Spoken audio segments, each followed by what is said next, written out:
اب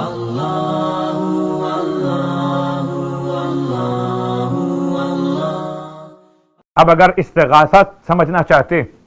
تو شہزادی کونین کی بارگاہ مقدس میں 2 رکعت نماز استغاثہ بطریق نماز فجر، جیسے اپنی صبح کی نماز پڑھتے ہیں، نماز استغاثہ 2 رکعت جناب سیدہ فاطمہ زہرا بجا لاتا یا بجا لاتی ہیں قربتاً الی اللہ کی نیت سے، اور نماز پڑھنے کے بعد طریقہ استغاثہ میں آسان الفاظ میں اپنی پیشانی سجدے کے عالم میں رکھیے اور 100 بار یا فاطمہ یا فاطمہ یا فاطمہ، پھر دایاں رخسار رکھیے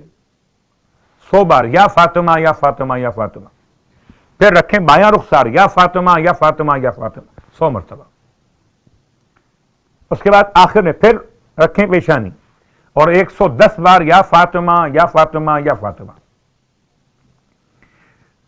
410 مرتبہ مکمل ہو گیا یہ ذکر یا فاطمہ۔